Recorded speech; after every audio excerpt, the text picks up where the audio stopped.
Bonjour mes frères et sœurs en Christ et même ceux qui ne le sont pas encore.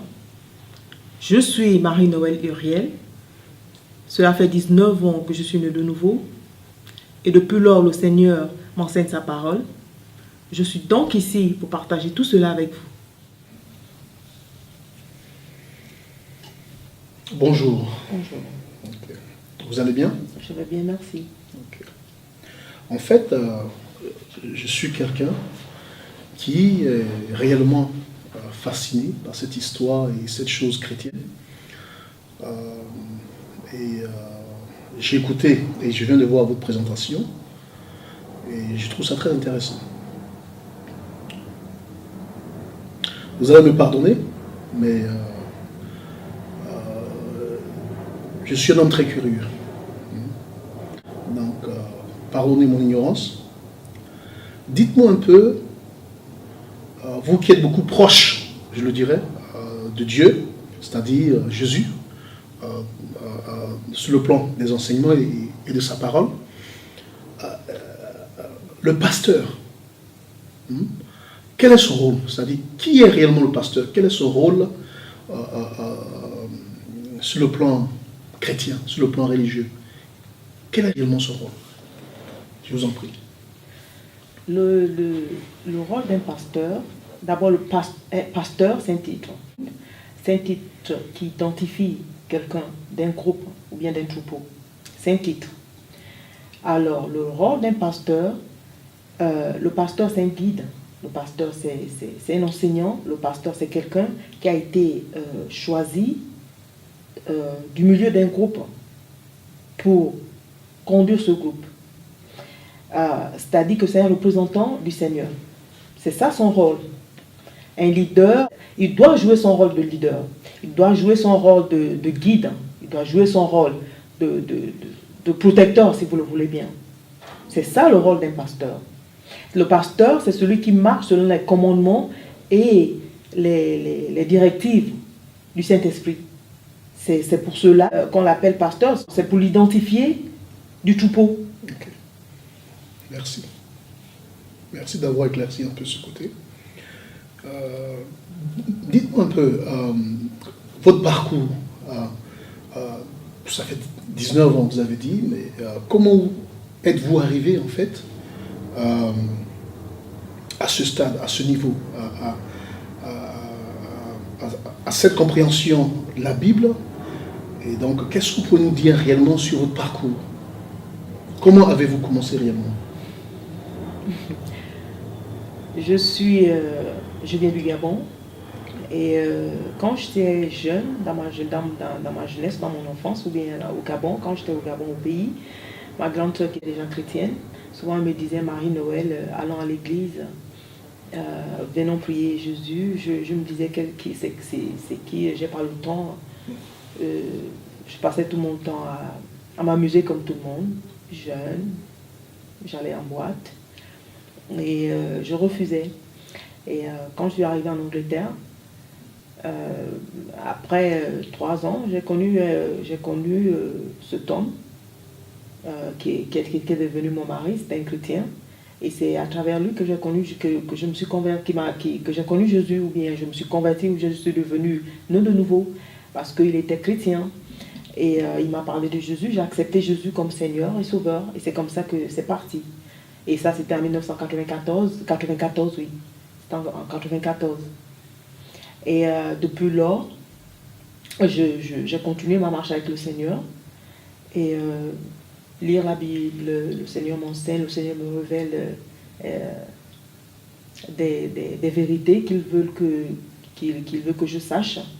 Et que qu'il arrête de me dire, de partager ça avec les autres. Et c'est comme ça que c'est parti. Je vois. Et bon, je ne sais pas, mais l'enseignement dont vous parlez, comment vous l'avez, comment cela s'est réellement passé, c'est-à-dire d'une façon, si vous pouvez un peu élaborer en quelques peut-être mots, comment cela s'est réellement passé, quelles ont été les étapes, c'est-à-dire qu'est-ce que vous avez traversé? Les enseignements du Seigneur, les enseignements avec le Seigneur, c'est comme un parent qui guide son enfant. Pas comme Dieu est un parent. Il joue son rôle de Dieu et il joue son rôle de parent. D'ailleurs, des années bien passées, il m'avait donné cette précision-là. Que quand, par exemple, quand il donne un commandement, il le donne en tant que Dieu. Mais quand il donne des enseignements, il le fait en tant que parent. C'est-à-dire que c'est comme un papa ou une maman qui dit à son enfant que non, ne va pas vers le feu, tu vas te faire brûler. C'est ça les enseignements du Seigneur. Il te montre le bon côté. Il te fait voir aussi le mauvais côté. Alors, dans ce bon et mauvais côté, il y a un choix à faire.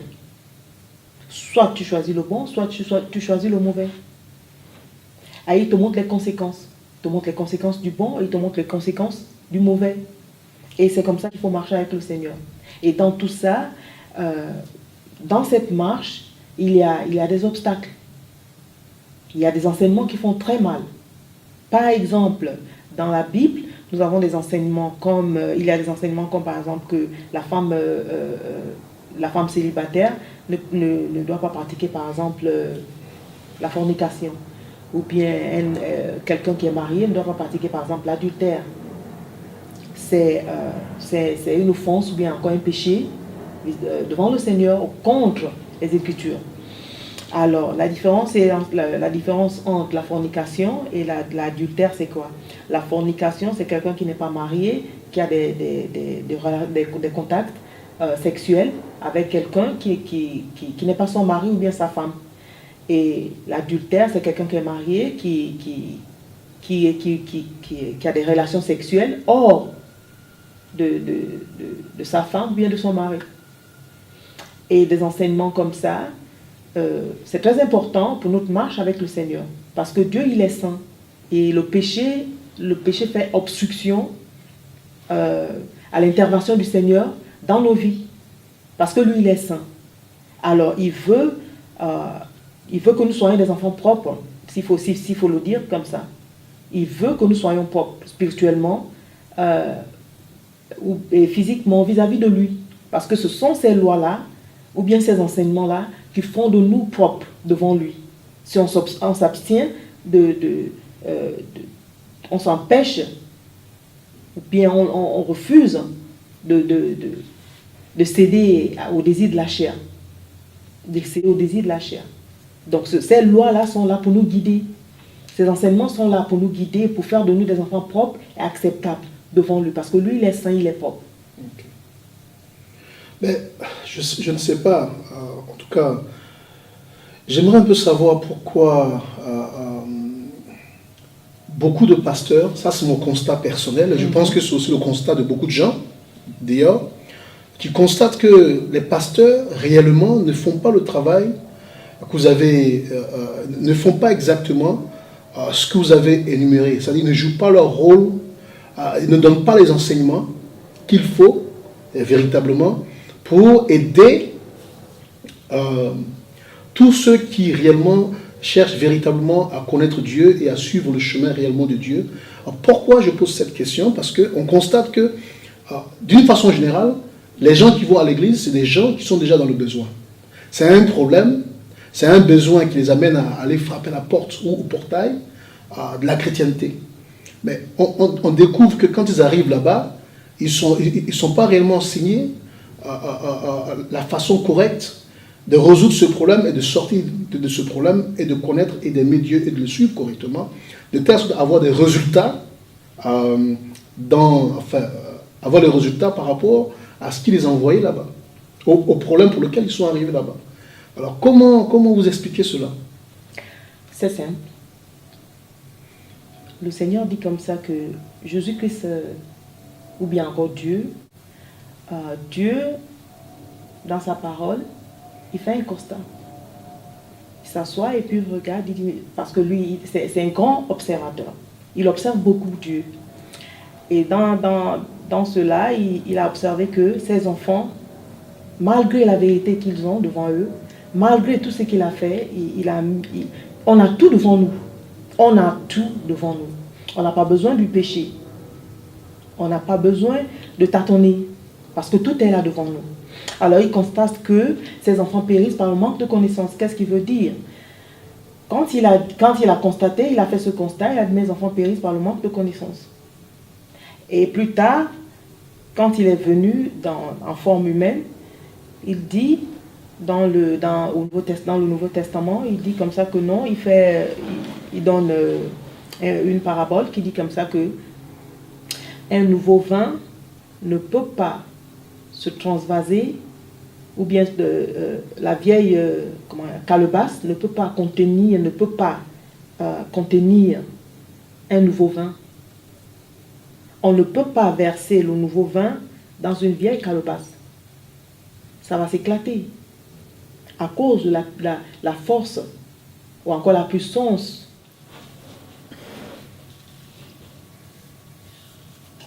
Allez-y, je vous écoute. Le Seigneur dit qu'on ne met pas un nouveau vin dans des outres, un nouveau vin dans des vieux outres. On met le nouveau vin dans des nouveaux outres pour que les deux puissent se conserver. Qu'est-ce qu'il vous dit par là? Les enseignements du Seigneur ne peuvent pas être ajoutés dans un corps corrompu. Dans un cœur corrompu. Les pasteurs, ou bien tout croyant ou chrétien, a besoin d'un nouveau cœur. Et dans ce nouveau cœur, c'est ce nouveau cœur qui va habiter le Saint-Esprit. C'est ce nouveau cœur qui va habiter les dons, les fruits du Saint-Esprit. Et c'est ce nouveau cœur avec lequel Dieu va travailler. Mais l'ancien cœur qui est corrompu, un cœur corrompu, c'est un cœur égoïste. C'est un cœur m'en-foutiste. C'est un cœur qui n'a pas d'amour, qui n'a pas d'affection, qui n'a pas de tendresse pour son prochain. À cause des corruptions, parce que tout ça sont les fruits du diable. Alors, ce qui fait qu'il y a conflit. Les fruits du Saint-Esprit ne peuvent pas s'ajouter dans les fruits du diable, parce que ça va faire conflit. Et ça ne peut pas se conserver. Par contre, dans des nouveaux outres, les deux vont se conserver. C'est-à-dire que le chrétien nouveau se conserve et conserve les enseignements et les instructions du Saint-Esprit. Parce que le nouveau cœur qui est là, c'est un cœur de Dieu, c'est un cœur qui reflète la personne, c'est un cœur qui reflète l'autorité de Dieu, un cœur qui reflète les instructions de Dieu. Et ça se conserve. Merci beaucoup. En tout cas, je vous remercie personnellement pour cette réponse aussi claire.